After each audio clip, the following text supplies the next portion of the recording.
자, 여러분 이제 저희 아까 4강에서는 수퍼베이스를 프로젝트를 새로 생성을 하고 만들어 봤습니다.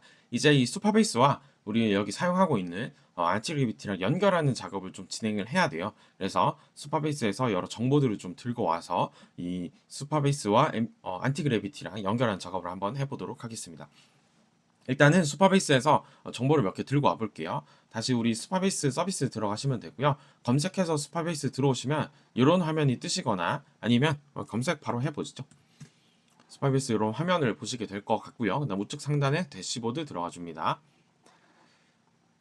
네, 들어가시게 되면 오가니제이션 화면 나오고요. 우리 만들어놨던 오가니제이션 들어가 줍니다. 그 다음에 프로젝트 또 뜨죠. 그럼 프로젝트 들어가 주시고요. 자, 이렇게 프로젝트 화면에 들어오시게 되면 저희가 두 가지 정보를 들고 와야 돼요. 그래서 뭐 들고 와야 되냐면 첫 번째로 액세스 토큰이라는 걸 들고 와야 되고요. 프로젝트 아이디라는 걸 들고 와야 됩니다. 액세스 토큰은 우리 지금 만든 이 수퍼베이스 계정 자체에 MCP라고 하는 툴을 사용해서 AI가 접근할 수 있게 해주는 일종의 비밀번호 같은 거고요. 프로젝트 아이디는 그 비밀번호로 접근해서 어떤 프로젝트만 쓸 수 있는지 접근해서 수정하거나 확인할 수 있는지를 프로젝트를 지정해 주는 겁니다. 보안상 좋겠죠? 그래서 두 가지를 들고 올 거고요. 일단 첫 번째로 프로젝트 아이디부터 들고 와 볼게요. 프로젝트 아이디는 프로젝트 화면에서 좌측으로 가시게 되면 맨 밑에 프로젝트 세팅즈 있습니다. 누르시게 되면 바로 보이죠? 프로젝트 아이디가 보입니다. 그래서 요게 프로젝트 아이디고요. 요거를 카피 하셔가지고 다시 메모장에다가 좀 기록을 해주세요. 저희 다시 쓸 거니까. 자, 그 다음에 액세스 토큰은 비밀번호입니다. 그래서 여러분들 관리를 엄청 잘 해주셔야 되고요. 어디서 들고 올 수 있냐면 우측 상단에 요 프로필 이미지 누르시게 되면 이런 메뉴 바가 뜨고요. 여기에 어카운트 프리퍼런스 들어가 주시면 됩니다. 그러면 이렇게 어카운트 프리퍼런스 화면이 나오고요. 좌측에 보시면 액세스 토큰스라고 있어요. 요거 들어가 주십니다. 들어가게 되면 제가 미리 만들어 놨던 거 있는데 요거 일단 지우고 다시 해볼게요. 네. 자, 이 액세스 토큰 기존에 있는 거 안 쓰고 왜 제가 다시 지웠냐면 제네레이트 뉴 토큰으로 여러분들이 토큰 만드시면 되는데 토큰을 처음 생성됐을 때 그 토큰 값을 보여주고 비밀번호를 보여주고 그 뒤에 다시 들어가게 되면 확인할 수가 없습니다. 수퍼베이스는 설정을 그렇게 해놨어요. 그래서 여러분들이 처음 토큰을 생성하시고 나서는 반드시 이 내용을 어디 메모장에 기록을 해 놓으셔야 됩니다. 그래서 한번 일단 만들어 볼게요. 제네레이트 뉴 토큰 누르시게 되면 이름 넣으라고 되어 있는데 아무렇게나 이름 쳐주시면 됩니다. 저희는 인스타그램 이제 자동 하는 거니까 인스타 DM 오토라고 짓고요. expires in은 이 토큰이 유효한 기간을 설정하는 겁니다. 30일 정도 하시면 좋고요. 당연스럽게 30일 뒤면 지금 만든 토큰은 못 써요. 그래서 보안상 30일이 되기 전에 다시 들어오셔가지고 토큰을 다시 발급받고 기존에 있던 토큰을 지우고 새로 발급받은 다음에 설정을 다시 해주시면 보안상 좋겠죠? 그죠? 네, 그 다음에 이제 네버라고 해가지고 뭐 일정을 이제 여러분들 한번 만들면 안 없어진 토큰도 만들 수 있는데 보안상 좀 위험할 수 있기 때문에 권장드리지는 않습니다. 그래서 제너레이트 토큰을 눌러주시면 토큰이 생성이 됩니다. 자, 여기 토큰이 생성이 됐어요. 이게 토큰 값이고요. 요걸 카피하신 다음에 메모장에다가 붙여 넣으시면 됩니다.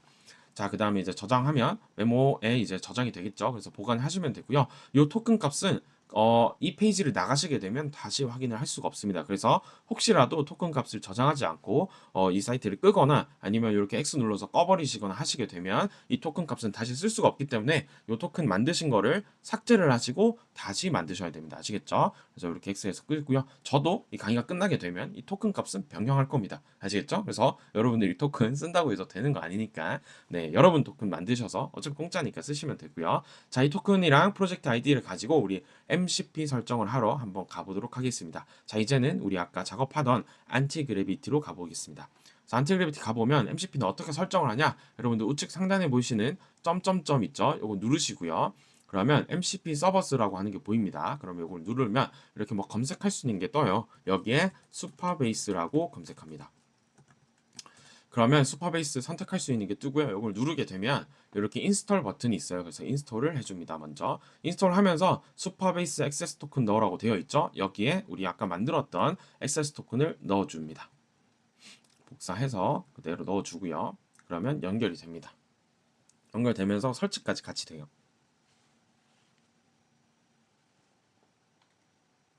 네, 이렇게 하면 설정이 완료가 된 거고요. 그 다음에 우리가 세부적인 설정을 조금 더 해야 돼요. 그래서 우측에 보시면 Manage MCP Servers라고 있거든요. 이걸 누릅니다. 누르면 이런 화면이 뜨고요. 여기에 view row configure라고 돼 있는 게 있어요. 요거 눌러서 들어갑니다. 자, 그러면 이렇게 코드가 어렵게 작성이 돼 있어요. 근데 요거 신경 안 쓰셔도 되고요. 일단 요거 먼저 다 지우셔도 됩니다. 다 지우셔도 되고요. 그 다음에 제가 댓글에 달아놓은 페이지가 있어요. 그 페이지로 들어오시면 이런 화면을 보실 수가 있어요. 네, 이런 화면 볼 수 있습니다. 자, 여기에 MCP 코드라고 해놨죠. 요거를 복사해서 들어갈 거예요. 제가 세부적으로 어떻게 설정하면 되는지 알려드릴 수도 있는데 그냥 이 템플릿을 가지고 여러분들이 바로 세팅하는 게 조금 더 빠르고 간편합니다. 그래서 이렇게 알려드릴게요. 자, 요거를 이쪽에 요 네모 두 개 겹쳐 있는 거 누르시면 복사되거든요. 복사하셔서 안티그룹 다시 옵니다. 우측 여기 탭에 MCP config JSON이라고 돼 있는 페이지에서 하셔야 돼요. 여기서 복사 붙여넣기 하셔가지고 넣으시면 되고요. 저장 한번 해주시면 됩니다. 그러면 한글로 어색하게 액세스 토큰 넣기, 프로젝트 아이디 넣기 되어 있죠? 자, 여기 뭐 하는 거죠? 우리 아까 메모장에 기록해놨던 액세스 토큰이랑 프로젝트 아이디를 집어넣으시면 됩니다. 공백이 있으면 안 돼요. 복사해서 넣으실 때 복사하신 다음에 액세스 토큰 넣겠습니다. 그래서 이거 지우시고 다운표에 공백 없는 상태에서 붙여넣기 해서 액세스 토큰 넣어주시고요. 그 다음에 프로젝트 아이디도 넣어보겠습니다. 프로젝트 아이디도 복사하셔가지고 프로젝트 아이디 넣기 부분에 붙여 넣어줍니다. 그래서 저장해주시면 MCP 연결이 완료됐습니다. 자, 그러면 우리 MCP 연결이 정말 잘 됐는지 확인을 한번 해봐야 되잖아요. 자, 그래서 실제로 우리 DB를 생성을 한번 해볼 거예요. 우리 수파베이스 한번 들어가 보시면 다시 수파베이스 들어가 보시면 슈퍼베이스에 프로젝트를 다시 들어가 보겠습니다. 들어가게 되면 우리 좌측의 탭에 보면 테이블 에디터라고 있어요. 그래서 테이블 에디터를 들어가면 지금은 아무것도 없어요. No tables or views 해가지고 뭐 아무것도 없다 이렇게 뜨죠. 자, 그런데 MCP를 쓰게 되면 우리가 원하는 대로 뭔가 여기 테이블이라는 게 생성이 돼요. 이 테이블이 이제 DB예요, DB. 그래서 이 DB를 생성을 할 건데 DB 어떻게 생성하나요? 제가 프롬프트를 짜왔습니다. 그래서 같은 페이지에 들어가시게 되면 새로 고침 좀 할게요.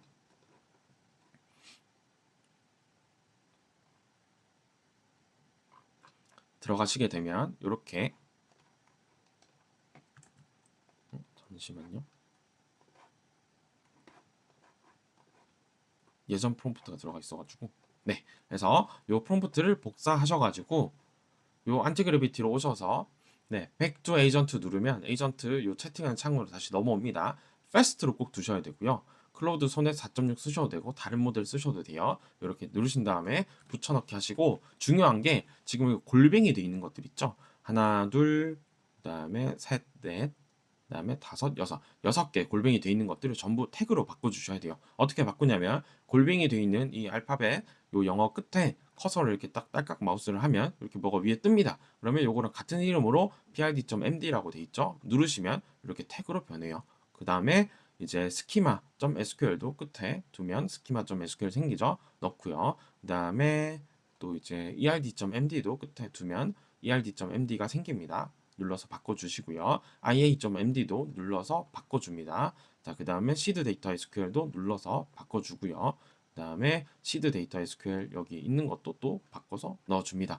자, 이렇게 바꿔서 넣어주시면 저희가 이제 프롬프트 된 대로 DB를 생성을 할 거예요. 일단 돌려놓고 저희 한번 어떤 식으로 제가 이제 이 프롬프트를 작성했는지 한번 확인해 보도록 하겠습니다. 그래서 send 눌러주시게 되면 돌아갈 겁니다. 한번 지켜볼까요? 파일 한번 읽어본다고 하고요. 네, 뭐 이렇게 파일들 저희가 태그한 것들을 읽어보고 있어요. 네, MCP가 잘 작동이 되면 이렇게 MCP 툴이라고 되어 있는 요 망치 모양이 이렇게 뜨면서 생성이 돼요. 근데 이렇게 세팅이 안 돼 있으면 여기 안 뜨면 MCP가 안 돌아간다 보시면 돼요. 그러면 끄시고 원인을 찾으셔서 해결을 좀 해주셔야 돼요. 아시겠죠? 자, 그래서 마이그레이션 한다는 게 여기 DB 만든다는 거예요. 돌아가는 동안 우리 프롬프트가 어떻게 작성이 되는지 한번 읽어보면서 공부를 한번 해보도록 하겠습니다. 자, 여기 작성되어 있는 요 프롬프트가 여러분들이 아까 작성하셨던 프롬프트고요. 한번 읽어볼게요. 수파베이스 MCP를 사용해서 현재 목업으로 만들어진 프론트엔드와 연결하기 위한 수파베이스의 DB를 먼저 구축할 거야. 그래서 우리가 DB 먼저 만드는 거 관련해서 얘기를 하고 있는 겁니다. 그래서 개발 과정에서 PRD가 뭐냐면 여기 이제 prd.md라고 하는 파일이 있어요. 여기 안에 우리가 지금 인스타그램 DM 자동화 만드는 서비스에 대한 이야기가 쭉 상세하게 작성이 되어 있습니다. 그래서 요거를 문서로 태그, 이 문서 자체를 태그를 걸어주면서 AI가 우리가 개발하는 과정에서 뭘 만들고 있는지 잊지 않도록 태그를 걸어준 거고요. 그 다음에 이제 다음 순서로 개발 진행해줘서 1번과 2번으로 해서 뭘 해야 되는지 얘기를 해놨습니다. 그래서 하나씩 보면 수파베이스 MCP를 사용해서 schema.sql 여기 안에 우리 DB가 어떻게 구조가 생겨 먹어야 되는지에 대한 것들을 상세히 써놨어요. 근데 이건 제가 그냥 만들어 온 거니까 여러분들 실제로 이걸 열어봐서 뭐 본다고 해서 뭐 특별하게 공부가 되거나 그러진 않아요. 그래서 그냥 이렇게 쓰시면 되고요. DB 구조로 수파베이스에 DB의 테이블과 속성을 구축해줘라고 되는데 테이블이랑 속성이 뭐냐면 그 DB를 구성하는 요소들에 대한 어떤 특정한 기술적인 용어예요. 그래서 요거는 걱정을 안 하셔도 됩니다. 이렇게 해야 조금 안정적으로 개발이 되기 때문에 세팅을 한 겁니다. 아시겠죠? 그리고 이제 수파베이스 MCP를 직접 스키마 SQL을 SQL 에디터로 런시켜서 뭐 막 이렇게 돼 있는데 이거는 그냥 안정적으로 수파베이스가 AI가 수파베이스 MCP로 개발할 수 있도록 제가 붙여놓은 전문적인 용어예요. 그래서 요거는 걱정을 안 하셔도 됩니다. 이런 거 써놨구나 정도 대충 넘어가시면 돼요. 2번이 뭐냐면 시드 데이터를 넣는 과정입니다. DB만 만들게 되면 그 일종의 서랍장만 만든 거예요. 그 서랍장 안에 데이터라고 하는 재료를 넣어놔야 되잖아요. 그죠? 그래서 그 재료를 넣는 과정을 이렇게 또 얘기를 한 거고요. 수파베이스 한번 읽어보면 1번대로 수파베이스의 DB의 테이블과 속성을 처음 생성하는 거 완료한 뒤 그러니까 1번 작업 다 끝낸 다음에 시드 데이터 SQL 여기 안에 우리가 그 데이터 DB 안에 넣어야 될 데이터들을 작성을 제가 쭉 해놨습니다. 그 데이터들을 시드 데이터 C 뿌리는 요 데이터로 먼저 넣어줘 이렇게 얘기를 한 겁니다. 그래서 수파베이스 MCP로 SQL 에디터로 런한 형태로 시드 뭐 이렇게 해서 마이그레이션 해주면 돼요. 요거는 제가 좀 안정적으로 여러분들 개발하실 수 있도록 덧붙인 내용이에요. 그래서 이렇게 한 거를 여러분들이 지금 돌리고 있는 겁니다. 그래서 시간이 좀 걸리는 것 같으니까 요거 돌아간 다음에 저희 한 번 더 얘기 나눠보도록 하겠습니다. 자, 이제 저 같은 경우에는 다 이제 에이전트가 개발이 끝났다고 지금 얘기를 해줬어요. 그래서 한번 수파베이스로 들어가서 뭐가 바뀌었나 한번 확인을 해보도록 하겠습니다. 그래서 수파베이스 다시 들어가 볼게요. 들어가게 되면 네, 이렇게 프로젝트로 다시 들어가 보도록 하겠습니다. 들어가면 아까 우리 아무것도 없었던 이 테이블 에디터로 들어가 볼게요. 들어가면 뭐가 이렇게 생겨 있습니다. 네 가지가 생겨 있고 안에 들어가면 이게 데이터도 막 들어가 있어요. 저기 이제 메시지 텍스트 돼 있는 거 보니까 뭔가 자동화된 메시지 넣는 그런 문구일 가능성이 크겠죠, 그죠? 그래서 이렇게 해서 네 가지 테이블이 생성이 됐고요. 요거 하나하나당이 이제 테이블이에요. 테이블마다 어떤 데이터들이 들어가 있습니다.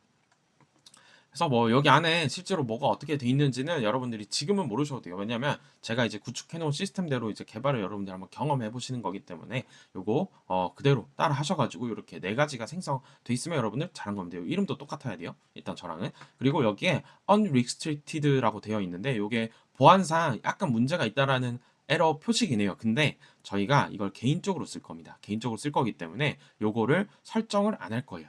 안 해도 여러분들이 이걸 서비스화하지 않으면 아무 문제가 안 됩니다. 근데 이거 가지고 외부에 이걸 서비스로 만들어서 팔거나 이러시면 안 돼요. 아시겠죠? 이 보안은 없어도 나 혼자 쓸 때 문제가 안 되지만 남이 쓸 때는 문제가 됩니다. 여러분들 이걸 돈 받고 파시면 이 보안 설정 안 돼 있는 것 때문에 문제가 돼요. 그러면 이 보안 설정 왜 안 했냐? 하는 게 좋지 않냐? 이걸 하게 되면 여러분들 개발이 더 어려워져요. 그래서 지금 처음 이걸 만들어 보시는 과정이기 때문에 이 여기 이제 RLS라는 건데 이 RLS를 저희는 설정을 안 할 겁니다. 보안을. 그러고 넘어가도록 하겠습니다. 그래서 여기까지 되시면 여러분들 MCP를 사용해서 요 원래는 요거를 일일이 여러분들이 설정을 다 해주셔야 되는데 요 스파비스 서비스 안에서 어떻게 안티그래비티가 이렇게 자기가 알아서 저희가 프롬프트 하나만 쳤는데 요 MCP 툴을 사용해가지고 안티그래비티가 AI가 쭉 개발을 해준 겁니다. 그래서 완료가 되었고요. 한번 우리 서버를 돌려볼게요. 우리 프론트엔드 만들었잖아요. 그래서 여기서 터미널 다시 킬 수 있는 방법은 우측에 이제 터미널 누르시면 뉴 터미널 누르시면 이런 화면이 뜰 거예요.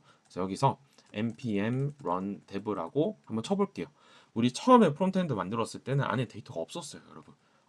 있더라도 더미 데이터, 가짜 데이터가 있었거든요. 그래서 컨트롤 클릭해서 한번 보겠습니다. 딱 보게 되면 데이터가 들어가 있어요.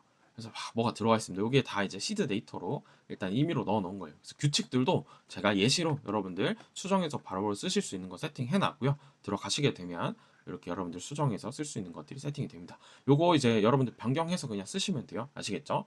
그래서 대시보드 이렇게 해놨고요. 자, 이렇게 해서 DB까지 세팅이 기본적으로 됐는데 아직 어떤 로지컬한 것들이 셋업이 안 돼 있어요. 그런 것들을 저희가 이제 작업을 한번 해보도록 하겠습니다. 아시겠죠? 그래서 요 다음 6강에서 저희 관련된 작업을 또 진행해 보도록 하겠습니다. 감사합니다.